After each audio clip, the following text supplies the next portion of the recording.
Olá, paz de Cristo Jesus, meus queridos e amados irmãos. Eu sou o pastor Arlindo. Congregamos aqui na Assembleia de Deus na rua São Geraldo, aqui em Bom Sucesso, presidida pelo nosso querido pastor Eliseu Alves. Atualmente estamos como coordenador ou superintendente da Escola Bíblica Dominical e queremos deixar aqui alguns subsídios bíblicos da lição de número 5.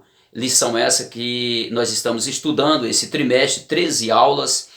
Esta revista foi comentada pelo pastor Elienay Cabral e também publicada pelas Casas, ou seja, pela CPAD, Casa Publicadora das Assembleias de Deus. Eu quero te pedir também, compartilhe esse vídeo e se inscreva em nosso canal, faça com que esta obra venha crescer, venha alcançar mais pessoas. Você faz parte dessa obra, você também pode abençoar outras pessoas fazendo isso aqui que já foi divulgado. Hoje nós vamos estudar a lição de número 5, que tem o título Jesus Cristo, esse crucificado, a mensagem do apóstolo. O apóstolo Paulo, ele começou a anunciar, a pregar a palavra de Deus, a anunciar o evangelho falando de Cristo crucificado. Isso não caiu muito bem no entendimento dos judeus, muito menos dos gentios. Os gentios gregos, porque para os judeus era uma vergonha, era uma decepção a pregação de Paulo falando de Cristo crucificado. Ora, também para os gregos ele achava que era uma loucura, porque eles queriam uma informação, uma explicação de uma forma filosófica, mas a pregação do Cristo crucificado era uma pregação simples, uma pregação bastante humilde, por isso eles não aceitaram. A pregação Jesus Cristo na cruz crucificado era vergonha, decepção para os judeus e escândalo, para os judeus e decepção para os gentios, certamente desprezo.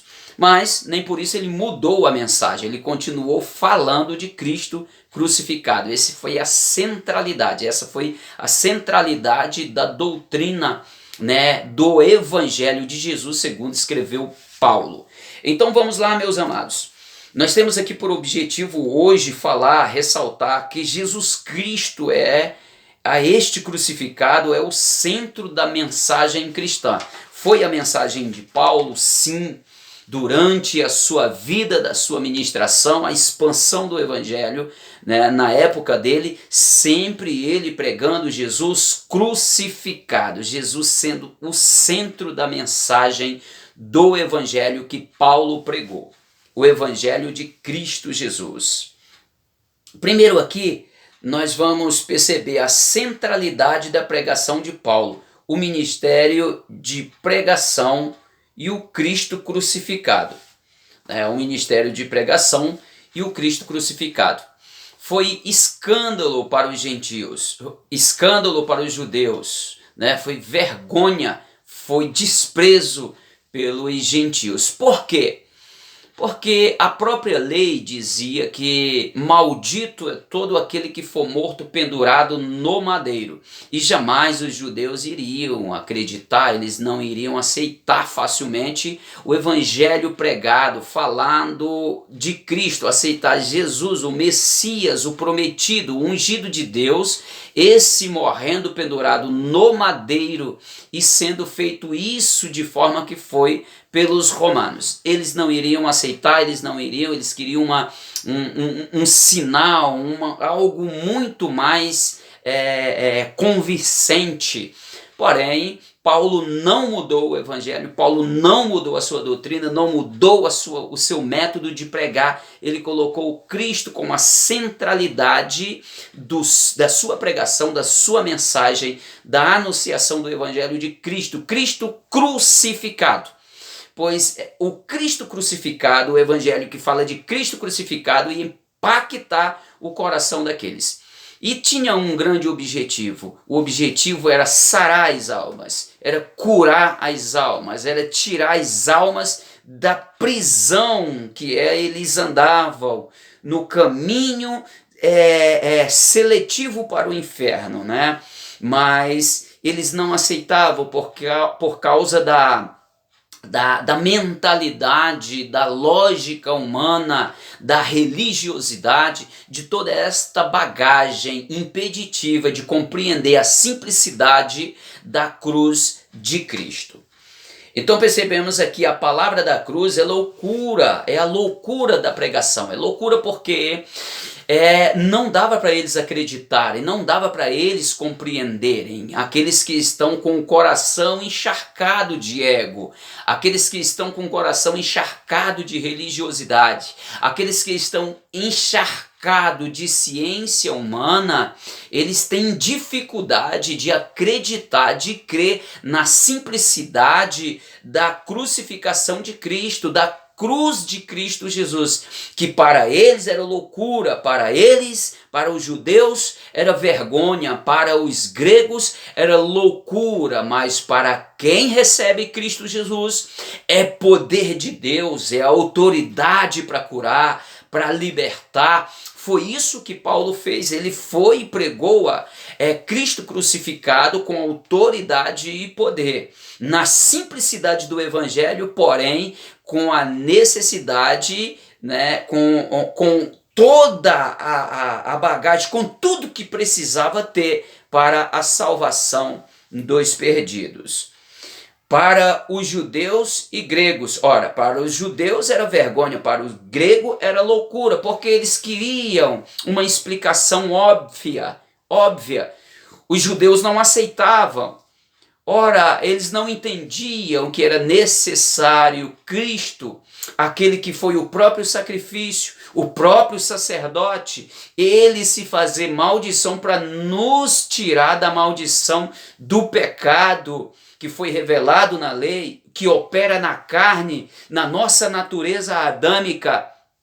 Eles não entenderam, mas todos aqueles que entenderam e que receberam Cristo Jesus tiveram a honra e o prazer de serem feitos filhos de Deus. Expressões-chave na doutrina de Paulo. São algumas expressões aqui chave na doutrina, né? Na doutrina de Paulo. Qual? Primeiro, Evangelho de Cristo.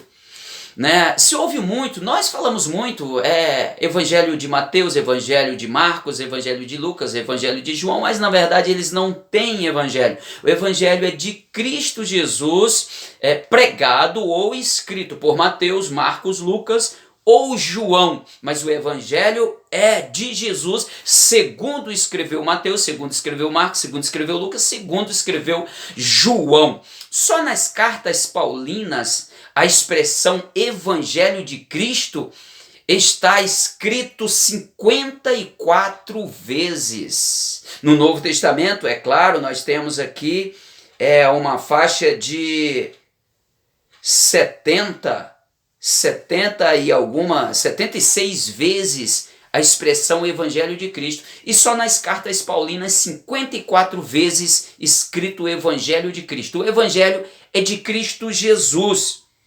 Isso é uma das expressões-chave da doutrina de Paulo. Paulo fazia questão de falar do Evangelho de Cristo, aquilo que ele não se envergonhava, mas que manejava, né? E assim ele aconselha aos seus súditos, aos seus discípulos, aquele que ele discipulou, né? Pois eu não me envergonho do Evangelho que prego, do Evangelho de Cristo, aquele que eu prego, porque é poder de Deus, porque é a garantia, o poder de transformar vidas. Para uns é loucura, mas para nós é o poder de Deus.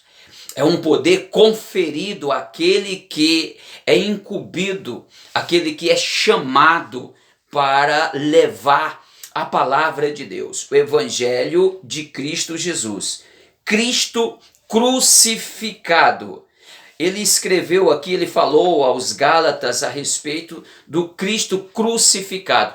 Amados, se nós tirarmos, esquecermos do valor da cruz de Cristo, da mensagem de Cristo crucificado, nós estamos furtando ressaltando o valor da nossa salvação, o valor da cruz de Cristo, o valor do evangelho pregado, o evangelho da cruz, o evangelho do sacrifício. Foi isso o impedimento dos judeus acreditarem em Cristo crucificado por causa do suplício, do sofrimento.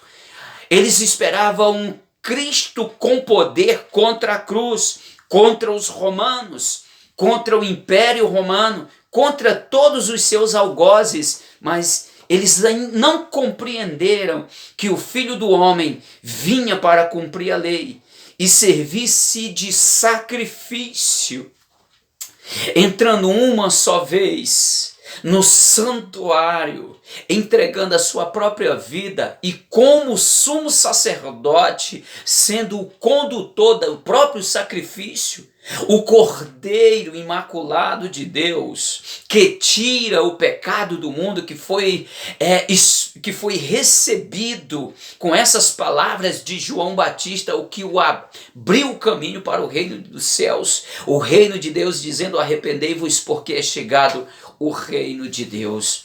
Meus queridos e amados irmãos, essas expressões, falar da cruz de Cristo, nos leva a nos emocionar, nos leva a refletir, a fazer reflexão sobre a nossa vida, sobre o que nós estamos pregando, sobre o que nós estamos vivendo, como estamos aplicando esta palavra no nosso dia a dia, na nossa vivência. É algo para refletirmos. Cristo crucificado.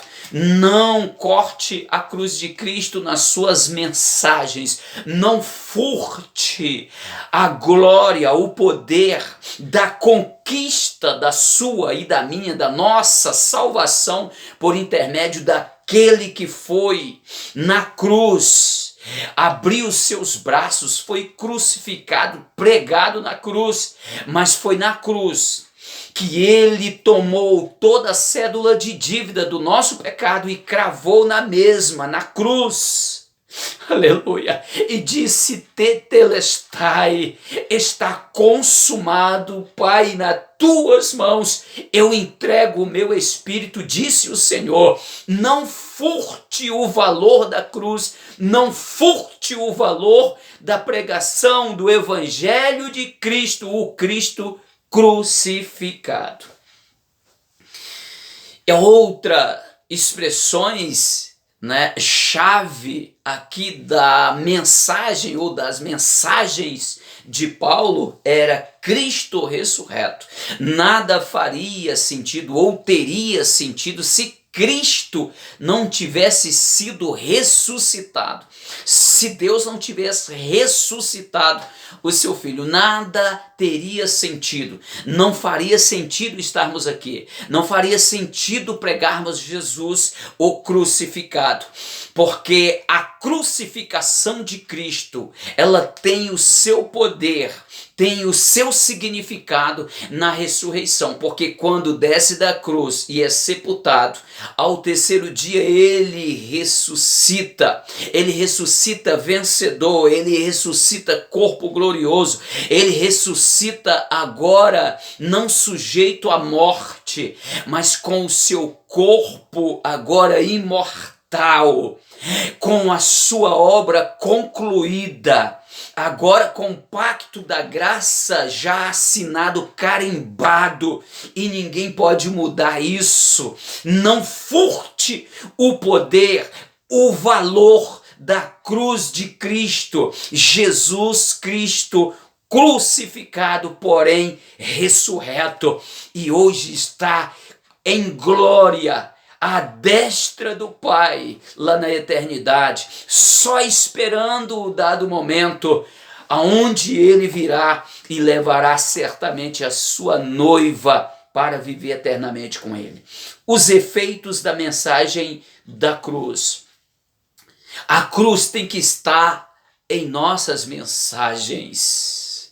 Não são os artifícios, não são as nossas técnicas, não são as nossas ciências, não são as nossas hermenêuticas descabida, exegeses de textos distorcidos, criações, artifícios para tentar fazer com que a palavra se torne mais interessante pelos efeitos de técnicas humanas ou pela capacidade de nossa oratória. Não é isso. Paulo desceu do nível para falar do evangelho simples, o evangelho da cruz de Cristo, Cristo crucificado, porém ressurreto.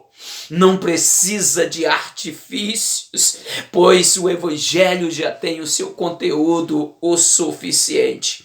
Uma vida no poder de Deus.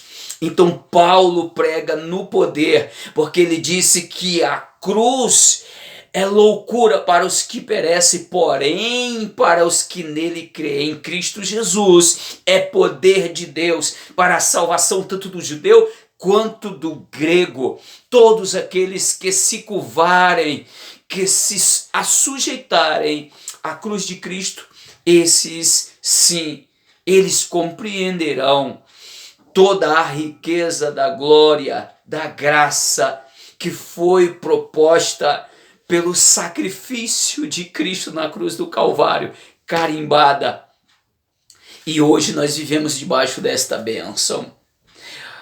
Outro efeito aqui, uma vida de humildade. O apóstolo Paulo, após ter o encontro com Cristo, aquele que foi crucificado, que foi sepultado, morto e sepultado, porém ressurreto, ele passou a ter uma vida humilde, ele pregou um evangelho de uma forma que jamais os gregos iriam entender se buscasse na compreensão, porque eles queriam uma mensagem filosófica, queriam uma expressão, uma explicação lógica dentro do entendimento filosófico, de um entendimento da ciência deles. Porém, Paulo prega um evangelho, ele não muda a técnica, ele não muda o evangelho, ele prega um evangelho que confronta o pecado, que confronta a natureza exaltada do ser humano. Ele prega um evangelho que salva, um evangelho que é remédio para a alma, que é cura para a alma, um evangelho que tira o homem da rota do inferno e resgata-o e coloca em posição de santo para um processo de santificação. O evangelho simples, o evangelho da cruz, o evangelho de Cristo crucificado, morto e sepultado, porém ressurreto. Uma vida de humildade, uma vida de dependência de Deus, porém cheio do poder, da essência de Deus, porque ele mesmo expressou que o poder de Deus se aperfeiçoa na minha fraqueza, disse Paulo. Uma vida na dependência do Espírito. Nós não temos autossuficiência. Paulo deixou isso muito bem claro. Não tinha autossuficiência, mas o que ele tinha era dependência do Espírito Santo. Portanto, era guiado pelo Espírito Santo, porque pregava um evangelho seletivo, um evangelho que confrontava o pecado. Ele fazia tudo na direção de Deus, na direção do Espírito Santo. Ele não andou com Jesus Cristo, mas teve um encontro com o Espírito Santo, e tudo que Paulo prega, tornando-se doutrina apostólica, ele prega muito sobre a questão de doutrina, estabelece tudo revelado pelo Espírito Santo. Por isso, ele construiu tudo que construiu, porque andou na dependência do sobrenatural, a saber, o Espírito Santo de Deus. Que Deus abençoe a sua vida, meu querido e amado irmão. Aqui eu deixo esses links, eu deixo aqui esse subsídio para que possa te auxiliar na escola bíblica aí no próximo domingo. Deus abençoe a sua casa, a sua família, o seu ministério, e até a próxima aula, assim permitindo o nosso Deus. Fiquem na paz.